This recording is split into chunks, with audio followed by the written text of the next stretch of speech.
Và cơ động dùng số phục mai bóng ôn mà một món phi rồi cả má lọt thọt hàng phục mai bóng ôn đó lời dụng đọc đi ngay vậy bóng ôn dụng cái đọc đi ngay hay phục mai bóng ôn khơi nhấy nhưng lọt vậy phải thà dụng đọc ngay nhưng đỏ cam chanh đấy khơi thà sau cái hiệp mòn nhưng lọ nó hay lọt từ lịch chẳngក្នុងវីដេអូនេះចង់បង្ហាញពុកម៉ែបងប្អូនថាយើងធ្វើទូស្អំគឺយើងធ្វើបែបនេះហើយមានបងប្អូនយើងមួយចំនួនគាត់ធ្វើទូស្អំបាតក្រោមគឺគាត់ដាក់សង្កសីដែរឬក៏កងផ្លាកគេទាំងអស់ទាំងជាងទាំងបាតក្រោមអញ្ចឹងនេះជាយោបល់ខ្ញុំលើកទឹកចិត្តឲ្យពុកម៉ែបងប្អូនបាតក្រោមហ្នឹងបងប្អូនក្រាលសំណាញ់ល្អជាងណាព្រោះនៅពេលយើងក្រាលសំណាញ់កូនមន់ទៅតែយកមកដាក់ថ្មីយើងអាចក្រាលសបកកេះហើយដាក់កាមពីលើបាននៅពេលដែលកូនមន់អាយុ10ថ្ងៃដូចខ្ញុំធ្លាប់បង្ហាញអញ្ចឹងនេះ10 12ថ្ងៃអញ្ចឹងកូនមន់អត់ត្រូវការបាតក្រោមហ្នឹងចិត្តទេគឺវាត្រូវការខ្យល់ចេញចូលឲ្យបានល្អអញ្ចឹងធ្វើឲ្យសុខភាពកូនមន់យើងល្អចឹងនៅក្នុងវីដេអូនេះបង្ហាញជូនពុកម៉ែបងប្អូនថាបាតទូស្អំមានន័យថាបាតទូកូនមន់ទូសម្រាប់ដាក់កូនមន់ថ្ងៃដំបូងរហូតដល់15ថ្ងៃហ្នឹងគឺយើងត្រូវតែក្រាលសំណាញ់ទើបល្អណាគឺយើងក្រាលសំណាញ់ខ្ញុំផ្ទាល់ខ្ញុំធ្លាប់ធ្វើទូស្អំប៉ុន្តែຂະຫນາດតូចជាងនេះអាចដាក់បានត្រឹម50ក្បាលចុះក្រោមតែខ្ញុំក្រាលសង្កសីបាតត្រង់ហ្នឹងសង្កសីអញ្ចឹងធ្វើឲ្យពិបាកទាំងការសម្អាតហើយពិបាកទាំងសុខភាពមន់ណា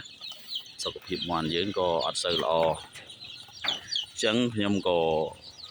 កែប្រែបាតទូស្អំរបស់យើងដោយប្រើសំណាញ់ឡើងវិញអញ្ចឹងពេលប្រើសំណាញ់ឃើញថាសុខភាពមន់យើងគឺល្អណាបងប្អូនហើយមន់នេះនៅសល់អាយុតែ3ថ្ងៃទៀតទេគឺយើងដាក់ចុះហើយព្រោះយើងអត់អាចទុកដល់20ថ្ងៃបានទេណាជូនមន់នេះពុកម៉ែបងប្អូនមើលឃើញស្រាប់ហើយតែអាយុតែ12ថ្ងៃទេស្ពេសនៅសល់តែប៉ុណ្នេះនេះបងប្អូននេះសល់តែ2ចង្អាមទេបដ ாய் ត្រង់ណាបដ ாய் ទូស្អំរបស់យើងណាស្ពេសរបស់វាមានន័យថាគម្លាតរបស់វាគឺនៅសល់តែ2ចង្អាមទេអញ្ចឹង3ថ្ងៃទៀតពេញហើយបងប្អូនណាពេញអញ្ចឹងធ្វើឲ្យដង់ស៊ីតេនេះមន់នឹងត្រង់របស់យើងនឹងវាមិនសមាមាត្រនឹងគ្នាទេអញ្ចឹងយើងត្រូវតែបំលាស់ទីរបស់វាចូលទៅនៅត្រង់ធំរបស់វានៅត្រៀមរួចស្រេចទេបងប្អូនតានៅមានមន់ធំដល់ហើយតែយើងអាចសម្អាតមួយខាងដាក់100មួយខាង100ហើយនៅមានទូនៅមានសំទោសនៅមានត្រង់ចល័តរបស់ខ្ញុំនៅខាងលិចនោះមួយទៀតអាចដាក់បាន100មន់ទៀតអញ្ចឹង200មន់នេះគឺខ្ញុំមាន space ស្រាប់ហើយគឺមានកន្លែងស្រាប់ហើយអញ្ចឹងអាយុ15ថ្ងៃខ្ញុំត្រូវតែយកវាចេញអត់អាចទុកនៅលើហ្នឹងទេទុកលើសតែមួយថ្ងៃ2ក៏មន់អាចចឹកគ្នាបានដែរណាបងប្អូននេះកូនមន់ខ្ញុំវាធំលឿនលើសពីការគិតអញ្ចឹងខ្ញុំបារម្ភថាខ្លាចតែ14ថ្ងៃអីចឹកគ្នាទេខ្ញុំបារម្ភខ្លាចចង្អៀតពេកផងអញ្ចឹងអាយុ15ជាមួយខ្ញុំតេស្តមើលគ្រប់15ថ្ងៃបើវាអត់ចឹកគ្នាគឺល្អមែនតើគឺខ្ញុំយកវាចេញទៅនៅត្រង់ធំហើយអញ្ចឹងបញ្ជាក់ឡើងវិញក្នុងវីដេអូនេះនិយាយពីបាតត្រង់ណាបាតត្រង់ឬក៏បាតទូស្អំរបស់យើងហ្នឹងគឺយើងក្រាលសំណាញ់មកសំណាញ់ជ័រក្តីសំណាញ់ដែកដូចខ្ញុំអញ្ចឹងក្តីប៉ុន្តែបើយើងប្រើដែកវាមាំវាបានយូរជាងណាសំណាញ់ជ័រយើងបានតែ1ឆ្នាំកន្លះទៅ2ឆ្នាំគឺពុកអស់ហើយខ្ញុំធ្លាប់ប្រើអស់2ដុំហើយអញ្ចឹងមិនធ្វើទៀតទេខ្ញុំយកសំណាញ់ដែក